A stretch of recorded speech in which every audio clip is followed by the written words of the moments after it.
Hello दोस्तों। तो इस वीडियो में हम बात करेंगे जूनियर सहायक अध्यापक भर्ती उत्तर प्रदेश की, और उसका टॉपिक जो है विज्ञान। और विज्ञान में एक आपका टॉपिक है, अगर आप सिलेबस आपके पास है तो सिलेबस के हिसाब से आपका जो दूसरा पार्ट है वो रेशों से वस्त्र तक की प्रक्रिया।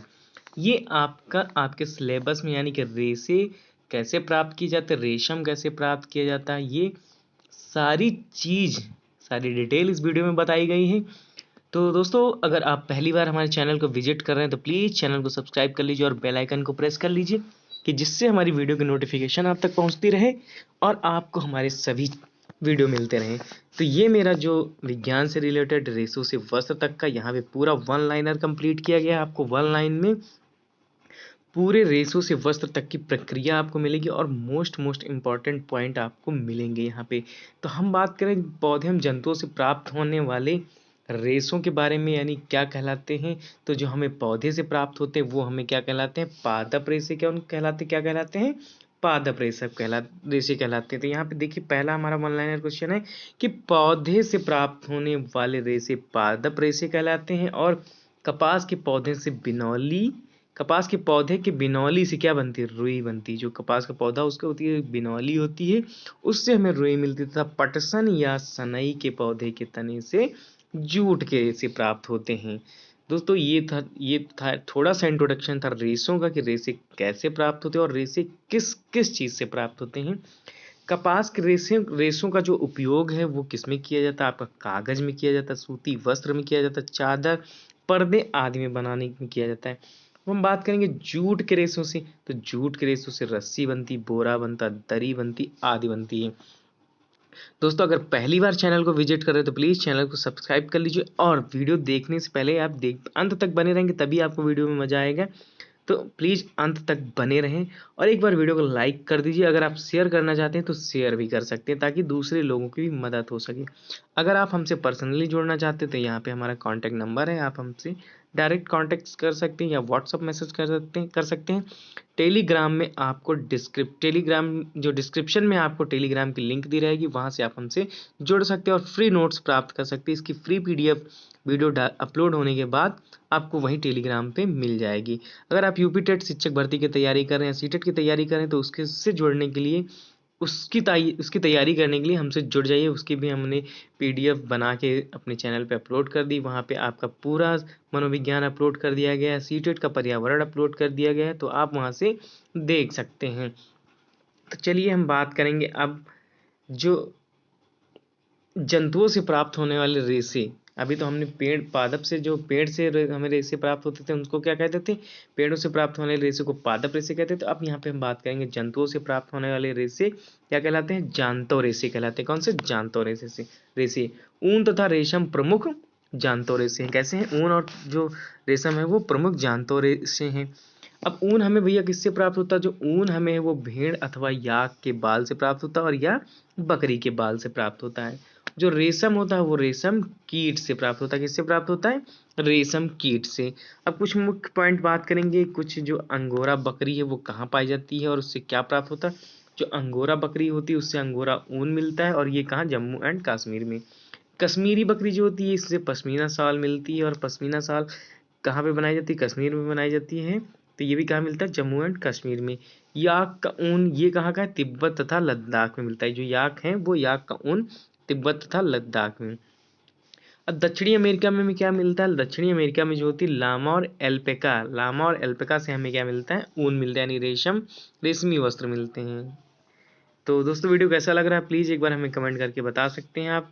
अब हम बात करेंगे भेड़ पालने वाले राज्य के बारे में। ये कुछ इंपॉर्टेंट है। मान लो क्वेश्चन पूछ लिया जाएगा कि दे दिया गया है कि इसमें भेड़ पालने वाले राज्य पे टिक करके बताइए, मतलब सही आंसर बताइए। तो उसमें आपको ऑप्शन रहेगा, तो अगर यहाँ पे पढ़े रहेंगे तो आप आपसे आसानी से देख सकते हैं।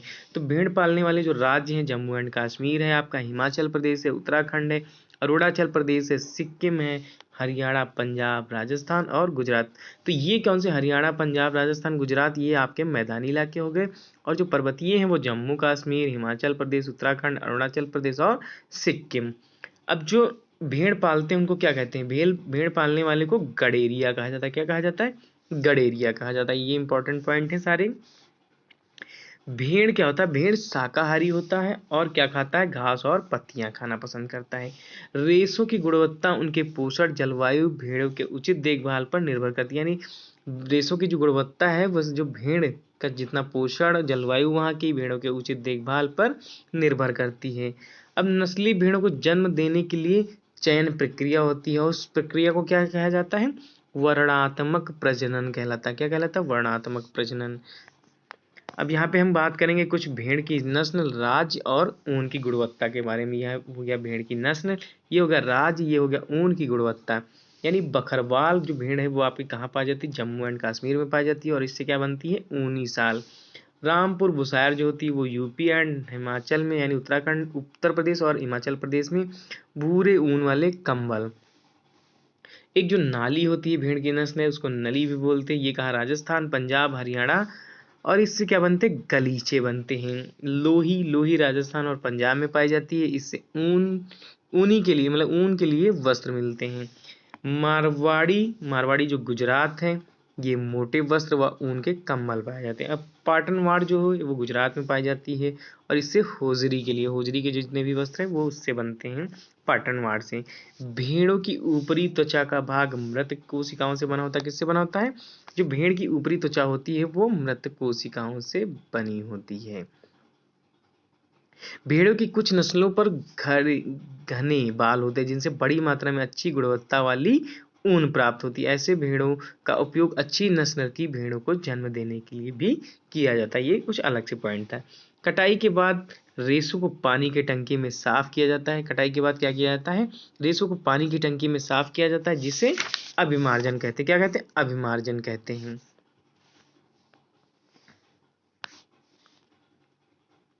अब हम बात करेंगे अभिमार्जन के बाद क्या होता है। अभिमार्जन के बाद भैया क्या होती है, छटाई होती है।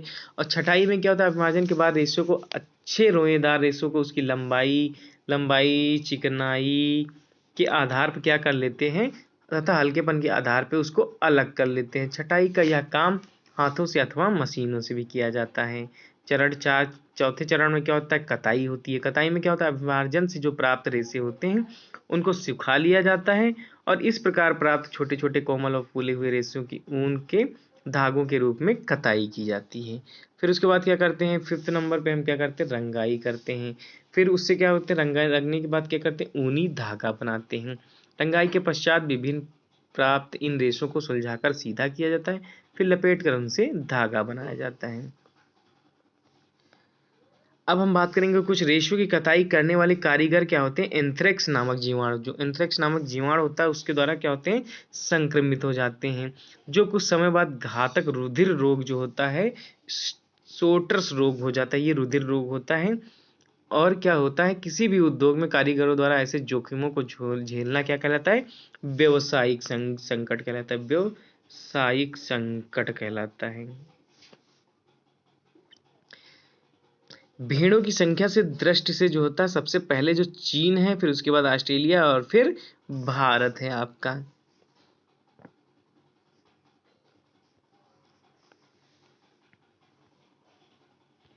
सॉरी। अब हम बात करेंगे गुणवत्ता के मामले में। तो गुणवत्ता के मामले में जो आपकी जो भेड़ें होती हैं, न्यूजीलैंड की भेड़ें, वो मैरिनो भेड़ जिसको बोलती है, सबसे A1 क्वालिटी की भेड़ होती हैं। अब हम बात करेंगे यहाँ पर रेशम की। अभी तो हमने बात की ऊन की, अब हम बात करेंगे रेशम किससे प्राप्त होता है, यानी रेशम किसे कहते हैं। जो रेशम क्या होता है, रेशम भैया एक प्राकृतिक रेशा होता है। रेशम क्या है, रेशम एक प्राकृतिक रेशा है। रेशम क्या है, एक प्राकृतिक रेशा है आपका।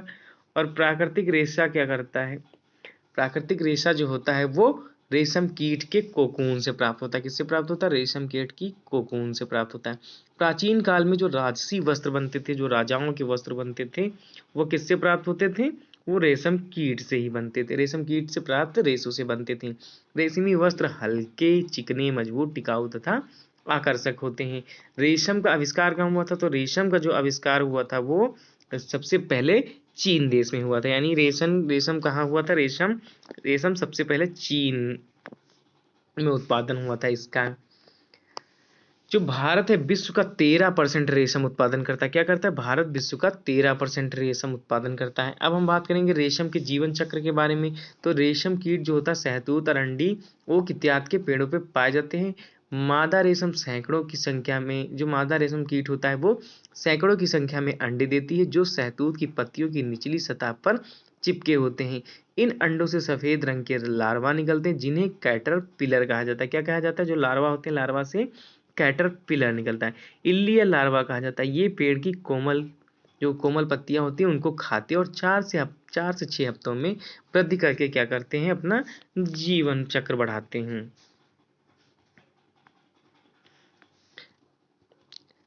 जो रेशम कीट होते हैं शहतूत, अरंडी, ओक के पेड़ों पर पाए जाते हैं। मादा रेशम कीट के कीड़े सैकड़ों की संख्या में पत्ती की निचली सतह पर चिपके रहते हैं। शहतूत की अंडे से लार्वा निकलते हैं, जिन्हें कैटरपिलर कहा जाता है। पेड़ों की पत्तियां खाते हैं और 4 से 6 हफ्तों में जीवन चक्र की अगली अवस्था में पहुंच जाते हैं। देखिए यहाँ पे जीवन चक्र दिया हुआ है, यहाँ पे दिखाया गया है कैसे क्या होता है। तो सबसे पहले क्या होता है? सबसे पहले एक वयस्क रेशम कीट होता है, उससे अंडे मिलते हैं। अंडे से लार्वा निकलता है, इल्ली जिसको बोलते हैं। फिर कोया या कोकून निकलता है और कोकून से ही क्या हम प्राप्त करते हैं? रेशम कीट प्राप्त करते हैं। फिर 1% हम कोकूनों को छोड़ देते हैं, जो वयस्क रेशम कीट में परिवर्तित हो जाते हैं और वो फिर नए अंडे देते हैं। यही जीवन चक्र होता है रेशम के कीट का। लार्वा या इल्ली होता है वो ऐसे बना होता है, एक में ही जुड़ा हुआ। ये क्या होता है? आपका लार्वा कहलाता है। ये जुड़ा होता है आपस में।